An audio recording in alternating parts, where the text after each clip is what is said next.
Capítulo 40. Una primera, una segunda vez, luego 3, 4 veces halló a Máxima dispuesta, pronta a acceder a los deseos por él manifestados. Sin observación alguna, ni reservas, sin indagar, sin saber a punto fijo, sin idea clara del alcance de sus actos, buenamente escribía ésta su nombre, prestaba ciega su firma, papel sellado, rúbricas, escribanos y testigos.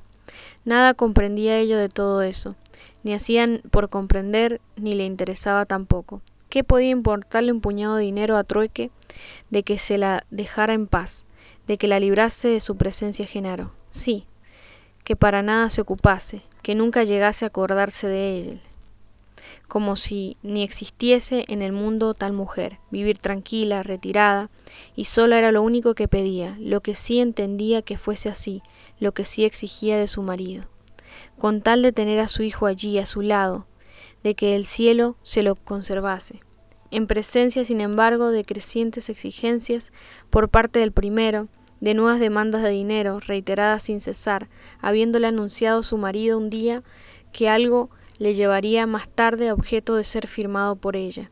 Quiso al fin, despertándose en su alma una sospecha cavilosa y alarmada, tratar de darse cuenta, de ver, de cerciorarse por sus propios ojos, en la escritura de venta de la casa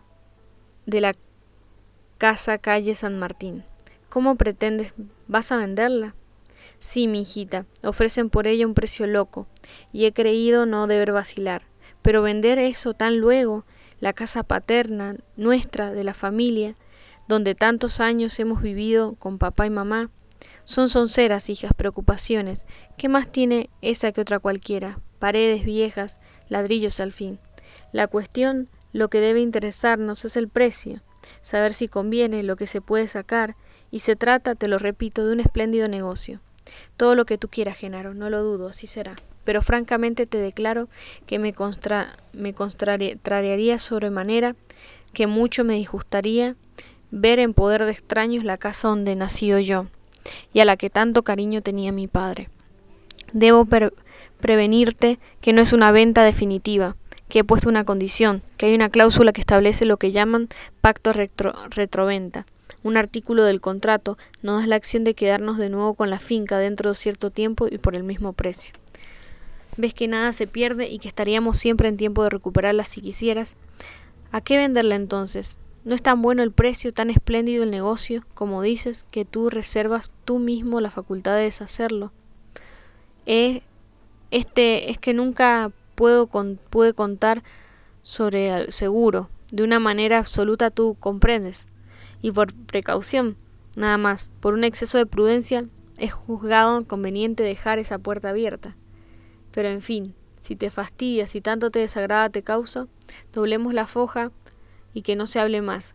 Buscaré comprador para alguna de las otras propiedades. Lo que quiere decir que necesitas dinero, aún más dinero todavía. Oye, Genaro, escúchame. No estoy al cabo de tus cosas, ni menos te pido ni pretendo que me impongas de ellas. Repetidas veces ya me has visto ceder sin resistencia a tus deseos. Me he mostrado contigo sumisa y complaciente, y he firmado lo que ha sido tu voluntad que firme, sin preguntarte siquiera por qué, ni para qué. Pero ¿hasta cuándo, por Dios? No tiene límite, me parece que basta ya. No extrañes que te hable así, ni te sorprenda mi actitud resuelta y decidida. ¿A qué quieres intervenir? ¿A qué querer intervenir? ¿A qué mezclarme en lo que es ajeno a nosotras las mujeres, en asuntos de ustedes los hombres? Dirás tú, y en caso no carezcas de razón. Es cierto, no paso de ser una pobre muchacha ignorante, yo. Pero una cosa sé sin embargo, es que soy madre, que pesan en el carácter deberes sagrados sobre mí, y que eso me basta. Lo he recibido de mi padre y quiero dejárselo a mi hijo, es suyo, le pertenece, y sin que importen mis palabras de un reproche, permíteme que te recuerde que estamos tú y yo en la obligación de conservar y transmitirle intacto el patrimonio que le viene de su abuelo. Cualquiera que te oyese, hija, creería que trato de despilfarrar yo, de tirar a la calle lo que tenemos, que soy un miserable, un loco, un inconsciente por lo menos. No digo tanto, no digo eso, pero lanzando en los negocios como te hallas, pueden salir errados tus cálculos, puedes llegar a equivocarte por desgracia, sufrir pérdidas, reveses. y aún, animado de las más sanas intenciones, comprometer así con tu conducta la fortuna y el porvenir de tu hijo. La fortuna, exclamó Genaro con un vehemente gesto de impaciencia, como si tuviese toda la fortuna plata únicamente lo que debe uno dejar a sus hijos, y el nombre que heredan estos de sus padres. Y si no se tratase solo de dinero, si hubiese una cuestión más seria de por medio, una cuestión de honor y de decoro para mí, de llenar ineludibles compromisos bajo la pena de faltar a mi palabra y de comprometer mi crédito, de parecer como tramposo ante el público, como un ladrón. ¿Tú? Es lo que no sabes, lo que conviene que sepas sin embargo, lo que te hago saber, ya que me pones en el caso de decírtelo, ya que me obligas con tu necio y mezquino proceder para conmigo tu marido al fin. Sí, yo debo mucho. Largo sería explicarte por qué negocios, operaciones en que he entrado, que tienen forzosamente que producirme de un día a otro 100 veces lo que en ella he invertido, pero que no me conviene por lo mismo realizar, mientras no llegue el momento. Un cambio no se opere, algo con que cuento de una manera indudable que no puede dejar de producirse, que es seguro, fijo, infiable. Ahora, resuélvete tú misma, elige tú, la riqueza por un lado, ya que tanto hablas de riqueza y de fortuna, y la ruina y la deshonra por el otro, si te obstinas y persistes en negarme la miserable suma de dinero que solicito de ti. Hubo un momento de silencio entre ambos. Iba y venía Genaro a lo largo de la pieza, una violenta agitación al parecer lo dominaba, como si la duda hubiese surgido de su espíritu, y le hiciese a pesar suyo vacilar. Obstinadamente Máxima lo observaba. ¿Mentía su marido? ¿Era farsa la de aquel hombre, comedida como otras veces, o llevaba impreso su acento el sello de la verdad? ¿Qué creer? ¿Qué pensar? Llegaba ella a preguntarse, poseída a la vez de una tenaz y sorda desconfianza, de un extraño sentimiento de compasión. ¿Cuánto te hace falta en suma? ¿Cuánto dices que necesitas? Bruscamente acabó por exclamar. Con 300.000 pesos me bastaría. Tómalos y quiera Dios que sean los últimos. Había caído en el garlito, se la había pisado, le había pegado en el codo y hecho abrir la mano a la muy pava, aunque no tanto, no tenía trazas de haberse quedado tan convencidas que se dijera, más bien por verse libre de él, como de un dolor de muelas, se conocía que había aflojado. Ni cuánto era tan mentira, tan cuento tártaro de los montes y maravillas le había pintado. Él mismo conservaba la esperanza, estaba en el fondo penetrado de que tarde o temprano un vuelco se operaría, llegaría a producirse la reacción consiguiente a toda crisis, pues no que, de no ser por eso, de no creerlo así, se habría mostrado tan listo y se habría puesto tan en cuatro él por pagar, como no hubiese ido hasta echarle la capa al toro. Estaba muy bueno, muy bonito, sonaba muy bien lo de la honra, pero el provecho quedaba en casa. En fin, de lo que por el momento interesaba eran los 300.000 de la otra. Vería de brujulearse, de maniobrar con ellos. Capítulo 41. Pero una a una, como las cuentas de un rosario, nuevas obligaciones se sucedían, nuevos plazos se cumplían, un vencimiento entre otros de 30.000 duros, pago íntegro, traía a Genaro preocupado. Se le vendría encima en esos días. ¿A qué santo encomendarse? Apelar a Máxima haciéndole otra entrada. Mansita le había largado, como para salirle con esas ahora, y tener de una a pie a los dos, y volverse él con una mano atrás y por delante, que era lo más probable, lo más seguro, dada la actitud de su mujer, según le había mostrado de cocorita, el modito que había tomado, el geniecito que había revelado tener, el mismo genio del viejo de su padre. Nada, friolera, una soncera, 30.000 pesos fuertes, pero estúpido pensó. Llegó a ocurrírsele de pronto, ¿a qué ponerse a hablar de fuertes? ¿Con qué necesidad? Bastaría decirle, hacerle creer a la otra que eran pesos papel, pesos moneda corriente. Medio embarullaría el signo peso, él al llenar la letra, leería pesos ella, o ni eso, ni leería, ni se fijaría, y más que mala, más que perra, se portara, yendo a negarle su firma por semejante bicoca. Era indudablemente un buen golpe el suyo, se decía Genaro con íntima alegría, satisfecho del expediente por el imaginado, orgulloso de su idea, de la peregrina y feliz inspiración que había tenido. Vióse con todo y a despecho de la confianza que el éxito abrigara, obligado a prestar y reducido y empeñar la garantía de su palabra, a jurar por honor, por el afecto que profesaba a su madre, por la vida de su hijo que nunca jamás tomaría a solicitar, a implorar de su mujer favor alguno de dinero. Todos los medios, los arbitrios, los resortes de una suprema extremidad sugiere el hombre, fueron tocados por él. A todo recurrió, a la súplica, a la astucia, al engaño, a la amenaza, a una amenaza de muerte, de suicidio. Sí, estaba desesperado, loco, no se le ofrecía otra vía de salvación para salir de la situación tremenda en que se hallaba, que acabar por levantarse la tapa de los sesos. Capítulo 42. Recibió Máxima 2 días después la visita de un hermano de su padre. Deseaba verla, hablarle en reserva de algo serio que había llegado a su noticia, que en su carácter de tío, y dado el cariño que le profesaba, creía de su deber no dejar pasar en silencio. Porque en fin ella era mujer, una mujer joven, una niña sin experiencia, no siempre podía hallarse por lo mismo en situación de apreciar bien, de pesar con madurez las consecuencias de sus actos en la vida. Se trataba de su marido, un amigo miembro del directorio del banco, habíasele abarcado y le había impuesto a él los asuntos de Genaro. Debía en plaza fuertes cantidades de dinero. Era de pública voz que, habiéndose lanzado en las pasadas especulaciones de tierras, las crisis producidas le ocasionaba pérdidas enormes. Se hablaba de él, del mal estado de sus negocios, de su crítica y precaria posición como de una casa notoria, sabida y averiguada. Por todas partes se aseguraba, en suma, que era un hombre completamente arruinado. Agregaba la persona en cuestión que numerosas letras y pagarés, entre otros uno de data reciente, 30.000 fuertes de valor, circulaba con su nombre, el de Máxima. Llevaba como garantía su firma al pie.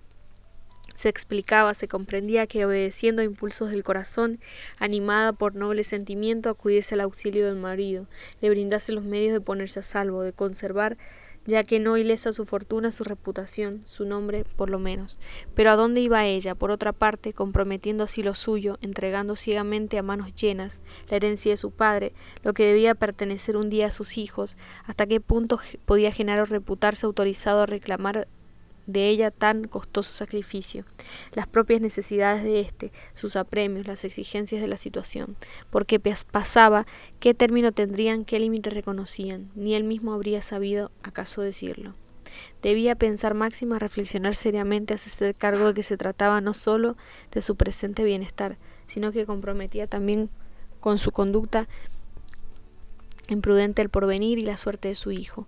Que lo quisiese ella su marido y mostrase todo su anhelo de ayudarlo, santo y bueno, abogaba en su pro, hablaba bien alto en su favor, pero convenía con todo no olvidar que antes de esposa era madre. 30.000 pesos fuertes, le contesta. ¿Está seguro usted, tío, de lo que dice?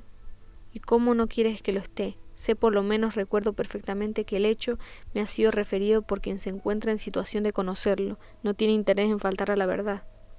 Había abusado de su confianza, había sorprendido su buena fe, le había mentido, le había engañado, le había robado indignamente, era un infame de su marido.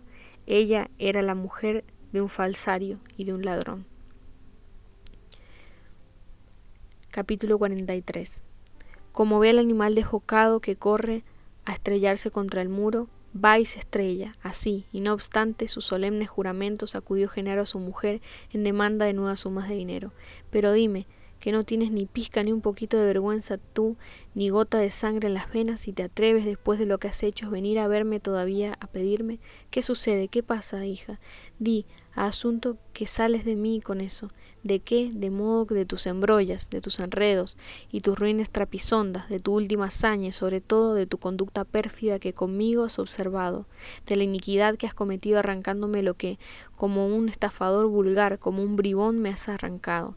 ¿Qué sabes? ¿Te han dicho? Y bien, si es cierto, te he faltado, me he conducido muy mal, lo confieso, te he engañado, pero también ponte en mi caso tú. ¿Qué querías que hiciera? ¿Qué habrías hecho tú misma en mi lugar? A mí me lo preguntas. Cargado, acribillado de deudas, perseguido a muerte por mis acreedores, con 3 letras protestadas ese día, amenazado a verme hundido en la opinión como insolvente, señalado acaso con el dedo como quebrado fraudulento, sabiendo que nada de otro modo habría obtenido de ti, que nada me habrías dado tú que habías sido mi ángel tutelar, sin embargo mi única providencia hasta entonces. Ah, perdóname, soy antes un culpable, un pobre hombre desgraciado, más que tu enojo, tu despecho, merezco tu compasión, perdóname. Se acabaron ya esos tiempos. He aprendido, me has enseñado por mi mal a conocerte y sé quién eres. No esperes llegar a persuadirme con embustes y nuevos artificios, ni que me deje yo ablandar ahora como antes, por esos aires de hipócrita que afectas, farsante, cínico. Estaba que trinaba a su mujer, era claro, era evidente que nada iba a conseguir ni medio de ella iba a sacar tocándole esa cuerda. Máxima, exclamó Genaro entonces cambiando el tono bruscamente, brillando de fuego de la ira de su mirada, acusándose en los pliegues de su labio, no me insultes, no ofendas sin derecho ni razón, quiero ser, me ves resuelto a mostrarme contigo bueno y tolerante, a no salir de la calma y la templanza que me he impuesto. Acabo de soportar de ti palabras duras, que persona alguna en el mundo otra que tú osara impunemente a dirigirme. Pero cuida lo que haces, reflexiona, mira de no poner a prueba mi paciencia, que podría tal vez cortarte caro.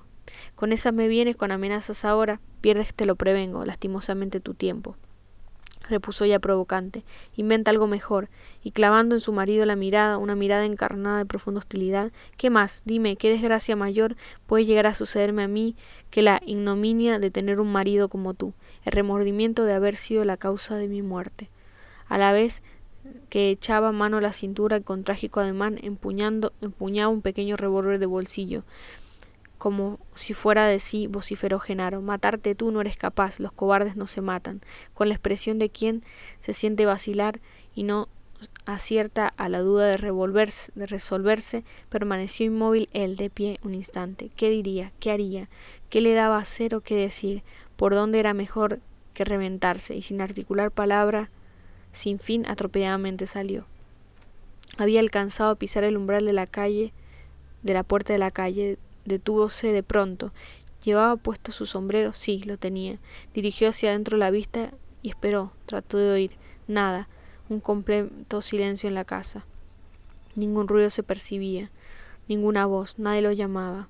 ¿Lo dejaría salir su mujer? ¿Sería capaz, habiéndole dicho él que iba a suicidarse nada menos? Tan a fondo lo tendría calado que le había conocido el juego y ni duda siquiera conservaba de que fuese una grotesca farsa la suya, o tanto lo aborrecía, era tal y tan profunda su aversión, que llegaba acaso hasta alegrarse, hasta felicitarse en el fondo de que cargara el diablo con él. Maquinalmente cruzó Genaro la calle, por la vereda puesta avanzó con lentitud en dirección al norte, y miraba, volvía a cada paso la cabeza esperando alcanzar a distinguir, a la incierta luz del gas, la silueta de Máxima en la puerta, ver que se asomaba la sirvienta, salía corriendo en su busca, lo chistaba, lo alcanzaba, lo llamaba azorada en nombre de la señora. Fiasco, había dado fiasco, un fiasco completo, ni más ni menos que como a perro lo miraba. Era un hombre, sin embargo, el que acababa de anunciar su resolución de matarse, y a su propia mujer era quien se lo había dicho, y de su propia casa, del seno mismo de su hogar, que esa prueba de helado defecto le llegaba. Solo lo había estado, lo estaría toda su vida, siempre. Era fatal, indiferencia, cuando no alejamiento, repulsión, era lo que había encontrado, lo que había cosechado a lo largo de su camino. Solo, repetíase Genaro tristemente, dominado, a pesar suyo, por una extraña y afligente impresión de desamparo, como sintiendo que sobrara su ser en las tinieblas de un vacío inconmensurable. No era justo, era injusto, la vieja, la pobre vieja, ella sí, ella únicamente, y años enteros hacía que ni palabra le escribía a la madre, y muchas veces ni el trabajo de leer sus cartas se tomaba, siempre la misma historia también, la misma música, el sempiterno estribillo, que no quería morirse sin verlo, que fuese ropa él, que ella enferma, paralítica, tullida, como estaba de pies y manos, ni pensar podía moverse. Su madre, prorrumpió Genaro, con desesperado gesto de rabia y desaliento, dejándose caer sobre uno de los bancos de la plaza del parque, los codos en las rodillas, la frente entre las manos, su madre, su hijo y él, su mujer, todos y todo. Empezaba a tener hasta por encima del alma ya, a estar harto. Qué halago, qué aliciente la existencia le ofrecía, qué vínculos a la tierra lo ligaban. El deber, ¿y el deber qué era? ¿Qué lo constituía? ¿Quién lo fijaba? ¿Qué autoridad los desmarcaba? ¿Por qué no había de consistir eso, que lo llamaban deber, en agarrar cada cual por donde más le cuadrada y mejor le conveniese? La ambición lo haría vivir, el anhelo de ser o de hacer algo, todo su afán, su solo sueño había sido el dinero, lo había tenido para perderlo, y perderse él era para lo que él le había servido. ¿Acaso la voz del corazón, la fuerza de la vehemencia, del sentimiento de amor, cariño, por los suyos, por alguien en el mundo? No sabía que era el querer él. A nadie quería, jamás había querido, ni a su hijo ni a su madre. Hallábase a punto de creer que ni a él mismo. Si tal había nacido, así lo habían fabricado, echado al mundo sus padres. Era él el responsable, tenía él la culpa por ventura, no como la tenían las víboras de que fuese venenoso su colmillo, pero qué misión en la vida era la suya, cuál su rol, qué hacía, para qué demonios servía entonces. Oh, para nada, pero nada bueno, ni útil, ni digno, ni justo de seguro. Podía cuanto antes llevárselo la trampa, un malandria, un trompeta menos. Y de él, tan solo de él únicamente dependía, bien sencilla era la cosa. Así, por ejemplo, en aquel instante mismo, solo de noche en la plaza, sentía el bulto del peso del revólver sobre el muslo, dentro del bolsillo del pantalón. Cuestión de un minuto, de un segundo, de meter la mano, llevársela al almacén y apretar luego el gatillo bruscamente, como quien pega cerrando los ojos un tirón. Sí, pero no lo haría. Estaba a 1000 leguas de hacerlo. Se necesitaba ser un hombre para eso, y él no lo era. Había dicho una gran verdad a su mujer. Era un cobarde, un collón, él. No, no lo haría. De pensarlo nada más, de llegar a figurárselo siquiera, sentía que le temblaban miserablemente las carnes. Matarse él, matarse por bellaco, por canalla, sentenciarse él mismo a morir, a escapar de ese modo a su venganza, nunca, jamás. Ni ese triste rasgo de nobleza, ni esa última, ni esa única prueba de valor y de entereza era capaz. Pobre miserable, cubierto el cuerpo de andrajos y de lacras, comiendo cáscaras, pudriéndose en el calabozo de la cárcel, sin esperanza de salir de él. Había de querer vivir todavía, viviría, seguiría prendido con dientes y uñas a la vida, como los perros a las osamentas. No enloquecerse el soldado, el centinela ese que se paseaba de guardia frente al portón del parque, no antojársele agarrarlo a tiros, voltearlo a él de un balazo por detrás, sin que sintiese, semejante a algún animal enorme y monstruoso, algo a la vez como de serpiente y de ballena, escupiendo entre las sombras altos chorros de vapor. Un tren cruzaba, silbaba, se arqueaba, crujía, en la brusca curva de la plaza, al penetrar la estación.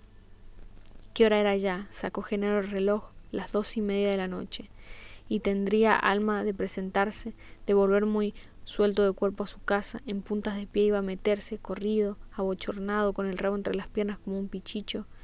Lo que se reiría máxima de él, el gesto que haría, el sobregano gesto de desprecio, sino de repugnancia, un gesto de asco al oírlo entrar. Ahí estaba el farsante ese, el muerto, el suicidado, sano y bueno y degradado, inservible. No, era mucho, demasiado eso era, como para que se le cayera la cara, la jeta de la vergüenza, que se había figurado la muy canalla, que iba a poder ponerlo como un trapo, como un suelo, así, sin más ni más. Ya vería si se había de jugar con él, si era el hombre él de dejarse manosear impunemente por una mocosa como ella, y sin darse cuenta exacta del propósito que lo guiaba, incierto de lo que quería, ignorando aún a qué iba, para qué punto fijo, sabiendo solo que la idea de dañar, de causar mal, la necesidad, una necesidad imperiosa, repentina de vengarse lo impulsaba. Emprendiendo a pasos precipitados el camino de su casa, acababa Genaro de abandonar su asiento. ¿Qué se habría querido su mujer? La iba a parar de punta y varas, la había de levantar las hechas y por hacerle iba a pagar. Ya vería, Ya iba a saber lo que era bueno, qué se había figurado, qué se había creído. Rabiosamente murmuraba, repetía entre dientes al andar, llegando, dando empujones a las puertas, cerrándolas a golpes, con estrépito, como cantan los cobardes para infundirse valor. Entró en la sala, pasó por la antesala, penetró hasta el aposento de su mujer despierta aún. ¿Me firmas el pagaré? ¿Me entregas el dinero, sí o no? No, no, una y mil veces no. Soy la dueña, yo. Me parece. La dueña dices de tu plata, pero no de tu culo. De ese soy el dueño yo. Y arrojándose sobre ella, arrancándola del lecho por el suelo a tirones, haciéndola rodar, dejó estampados los 5 dedos de su mano en las carnes de su mujer. Miserable, gritó Máxima, corriendo desaforada, yendo a ocultar su vergüenza. Miserable. Miserable, oyósela que exclamaba desde la habitación contigua. Miserable, miserable, repetía más allá. Brotaba palpitante esa única palabra de su labio, como en sangre que fluyera de la herida mortal de su pudor. Y él, entretanto, anda no más, hija de mi alma.